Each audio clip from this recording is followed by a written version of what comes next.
Well, everyone knows God destroyed Sodom. Almost no one knows what happened the night before. The night before the fire fell, an old man was sitting outside his tent in the heat of the day. 3 strangers walked toward him across the plain. He ran to meet them, this 100-year-old patriarch, and he bowed low to the ground. He called for water and bread and a calf to be slaughtered.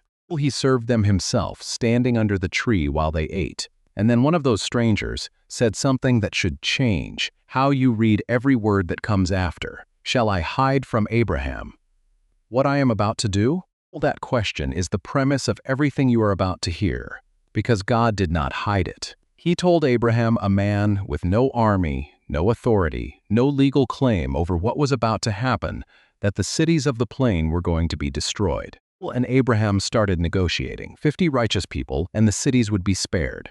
God agreed. 45, yes. 40, yes, yes. 20, yes. 10, yes. Even at 10. Well, God agreed. There weren't 10. You know what happened next. But here is what you may not have sat with long enough. God did not have to tell Abraham. He chose to the warning that came before the fire. Well, before the angels walked into the city, before Lot's sons-in-law heard anything, and laughed, that warning was a deliberate, unhurried choice. And it is not unique to Sodom. This is a pattern across every major act of divine judgment in Scripture.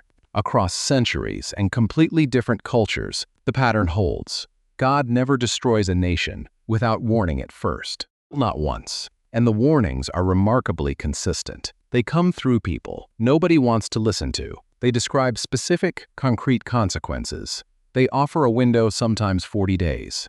Sometimes 40 years. They are rejected, mocked, thrown into cisterns and burned in winter fires, and then the fire falls. What I want you to see, what I need you to see, is not just that the fire fell. You already know that. What I want you to see is what comes before the fire. Because once you understand what it looks like when a nation is living inside its final warning, once you can read the pattern, you cannot look at the world around you the same way again. There is one city in these stories that received the longest warning in history. A man stood in its streets for 40 years and kept speaking into the silence. We will get there, but not yet. The first thing you need to know about Sodom is that it did not fall without a witness inside it. His name was Lot. He was Abraham's nephew, a man who had first pitched his tent near Sodom, then moved his family inside its walls, then taken a seat at its city gate as an elder. He had gone from outsider to resident to community leader in a city the Bible describes in 3 words: pride, excess, and indifference to the suffering of others. When 2 angels walked into Sodom that evening, Lot saw them at the gate and bowed low to the ground. He begged them not to stay in the city square. He knew what would happen if they did. That night, Lot went to his sons-in-law and told them what was coming. He told them to get up and leave the city immediately. The text records their response in 9 words. He seemed to them as one who was joking, not threatening, not credible. Joking. In the final hours before a city is destroyed, the warning does not sound like a warning. The people inside look at the same sky they have always seen. They go about the same things they have always done, and the man standing at the gate saying, "Get out," sounds, to their ears, ridiculous. Maybe you have felt that before. Maybe you have sat with someone you love that moment, when you share something urgent with someone you love and watch it land as nothing. That is what Lot experienced. Not once, with every man in his family. The angels had to physically grab Lot by the hand and pull him out of the city. Even Lot, the man who knew what was coming, lingered. They ran. The fire fell at daybreak. Lot's wife looked back, and she became a pillar of salt, not as punishment for a single glance, as a monument to someone who could not fully let go of the life she was walking away from. Pay attention to this. Sodom is the shortest version of the pattern. 1 night's warning, 1 family, 1 chance to leave. What happened in Nineveh was different. You need to understand what Nineveh was. This was the capital of the Assyrian Empire, the most feared military force in the ancient world. The Assyrians carved what they did to their enemies into the palace walls. Men skinned alive, impaled on stakes, lined up for beheading. These were not accidents of history, they were advertisements. This is what we do. This is what waits for you if you resist. God sent a prophet to Nineveh. His name was Jonah, and Jonah bought passage on a ship going in the opposite direction. Here is what most people miss about the book of Jonah. Jonah was not afraid of Nineveh. He was afraid of what God might do if Nineveh listened. He said so himself at the very end, sitting outside the city furious that it had been spared. I knew you were a gracious and compassionate God, slow to anger, a God who relents from sending calamity. That is what I feared. He ran not out of cowardice. He ran because he wanted the city destroyed. And he knew God well enough to know that if he preached there, God might relent. He went anyway. He preached 8 words. That may be the literal length of the original Hebrew. 8 words. 40 more days and Nineveh will be overthrown.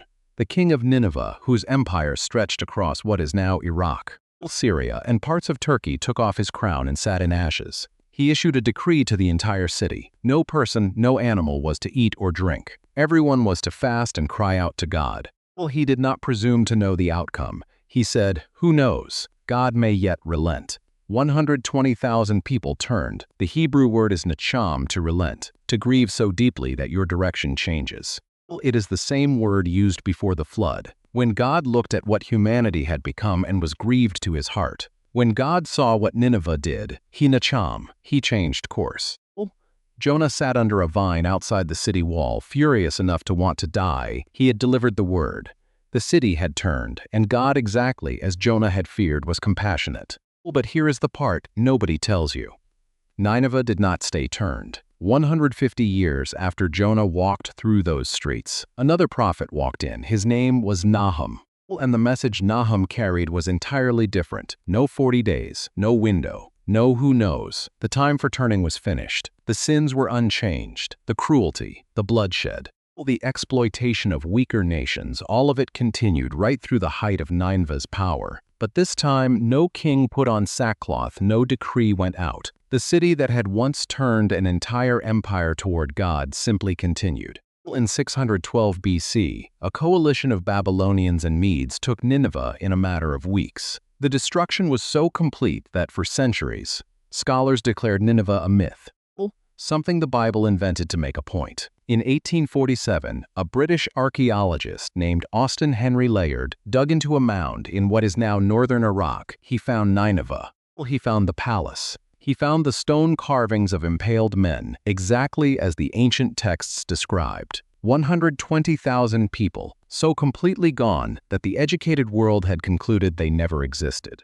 But that was not the longest warning, and it was not the most personal. Stay with me, because what you have seen so far is only the first half of the pattern. What comes next spans 40 years and cuts to the center of the most powerful empire on earth. If you have not already subscribed, now is a good time. What I am about to show you is the part most people never reach, and it changes everything. Jeremiah was around 20 years old when God called him to be a prophet. He would spend the next 40 years warning the same city. Sit with what 40 years actually means. If you go back 40 years from today, some of you were children. Some of you had not yet been born. 40 years is long enough to watch a city elect its leaders, celebrate its victories, forget its close calls, convince itself that things are stable, and run the whole cycle again and again and again. Jeremiah preached through 5 kings. He watched the Babylonian army appear on the northern horizon, then turn around and disappear, and watched the city exhale with relief. He watched false prophets stand in the temple courts and repeat shalom, shalom, peace, peace when there was no peace. He was thrown into a cistern, a dry pit. He sank into the mud at the bottom and waited to die. A man named Ebed-Melech pulled him out with ropes. He preached again. He was put in stocks at the city gate. The priest Pashur had him beaten and left there overnight. In the morning, Jeremiah was released. He preached again. He dictated his words to a scribe named Baruch, who wrote them on a scroll. The scroll reached the king.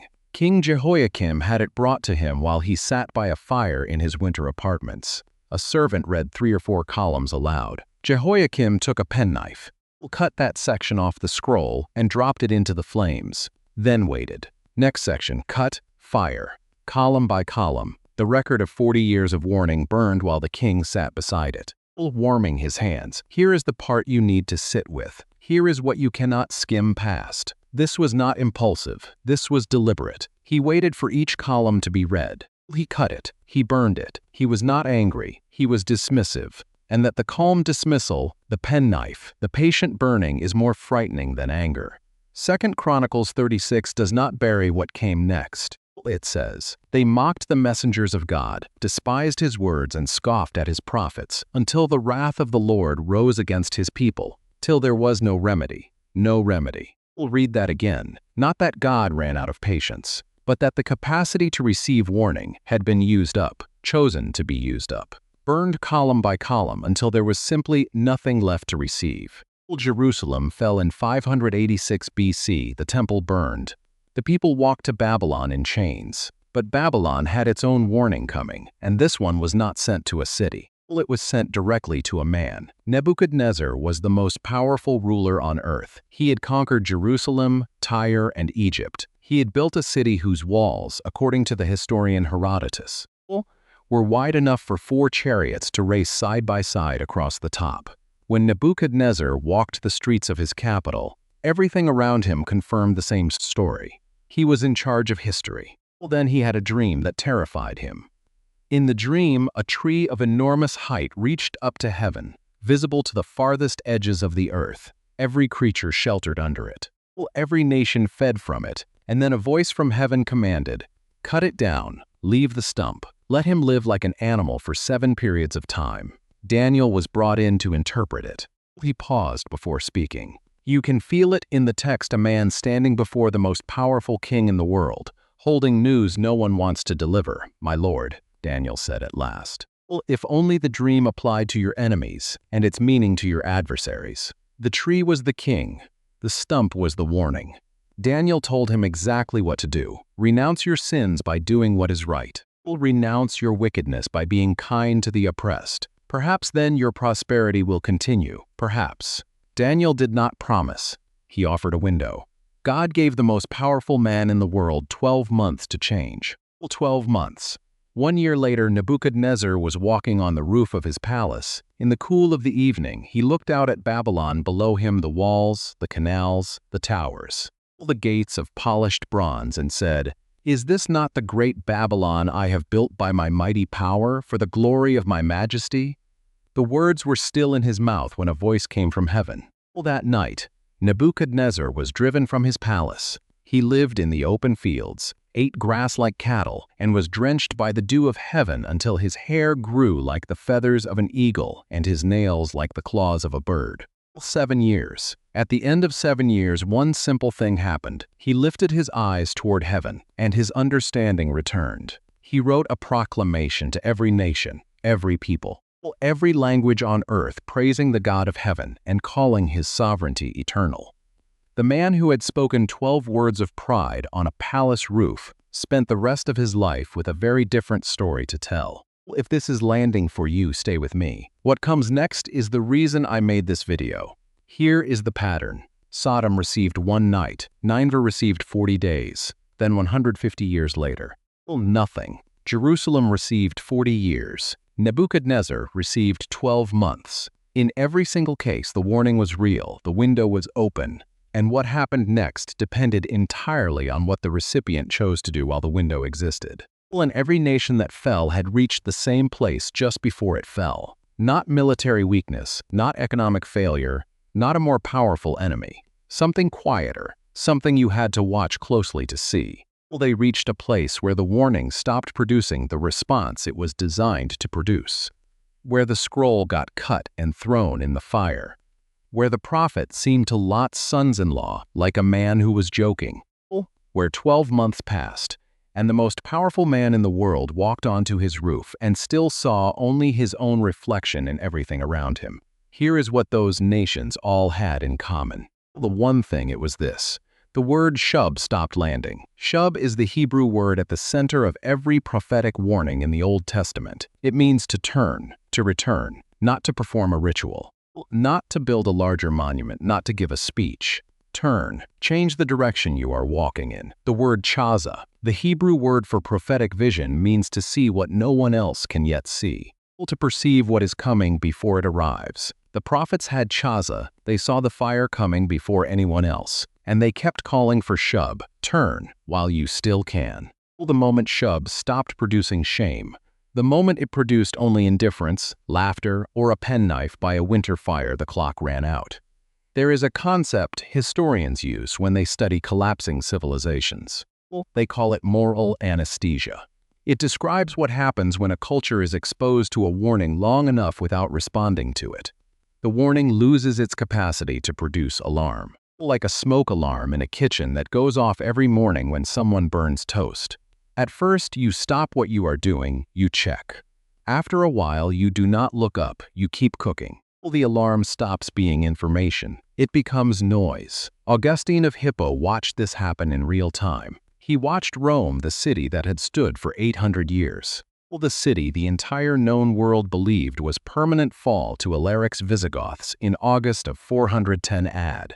The people of Rome were not defiant, they were stunned, not because they had received no warnings, but because the warnings had been coming long enough that they had stopped functioning as warnings. Augustine spent the next 13 years writing The City of God as a response to that shock. He wrote about a civilization so certain of its own permanence that it had lost the capacity to imagine its own end. He was not writing only about Rome, and if you read him carefully, you begin to understand something he is not saying directly, but that you can hear beneath every sentence. He is not only writing about Rome now, about the city that received the longest warning.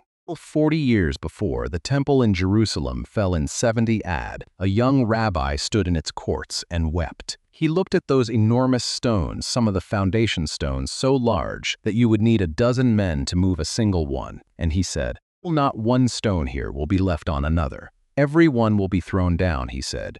"Jerusalem, Jerusalem, you who kill the prophets and stone those sent to you, how often I have longed to gather your children together. As a hen gathers her chicks under her wings, and you were not willing, you were not willing." 40 years later, the Roman general Titus surrounded the city during Passover, when it was packed with pilgrims from across the known world. Josephus, the Jewish historian who was present, who watched it happen, recorded what followed. He wrote that the scale of death was so immense, and the city so completely destroyed, that anyone reading his account without having witnessed it themselves would think he was inventing it. The temple burned, the gold in the walls melted and ran into the cracks between the stones. Roman soldiers took the walls apart stone by stone to retrieve it, not one stone left on another. Now, the question I told you I was going to ask. Look at a nation today, your nation, any nation you know. Look at it without the reflex to panic, and without the reflex to reassure yourself. Ask what the warnings have been. Ask how long they have been coming. Ask what they have produced, how many of them landed with genuine grief, with real shub, and how many were cut up and thrown in a winter fire while someone sat beside it, warming their hands. Because here is what these stories tell us about God, that most people are afraid to say out loud. He does not destroy nations in anger, he destroys them after grief.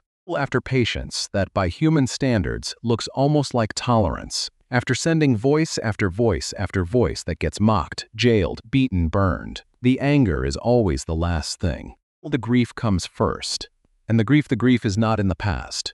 It is present tense. For every nation, for every person hearing this right now, 3 things to take with you. First, God's pattern of warning in Scripture is not coincidence. Sodom, Nineveh, Jerusalem, Babylon. Not one was destroyed without being warned first, not one. This is not a God who acts without giving his creation a chance to turn. The warnings are deliberate, the patience is extraordinary, and the window while it is open is wider than you might think. Second, if you can still feel the weight of these stories, if something in you recognizes this pattern and feels unsettled, that is not condemnation, that is the warning still working. You are not past the warning. You are inside it. That is something you should sit with today. The grief comes before the anger, and as long as you can feel the grief, the door is not shut. Third, but there is a stage in these stories more frightening than judgment. It is the stage that comes just before it, the stage where the warnings have been coming so long that they produce nothing.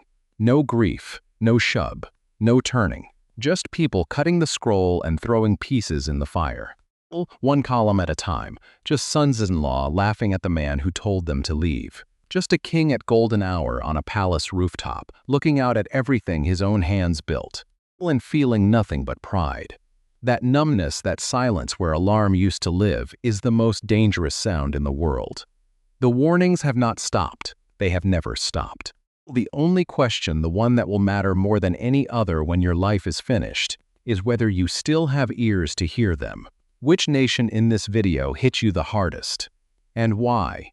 Tell me in the comments below.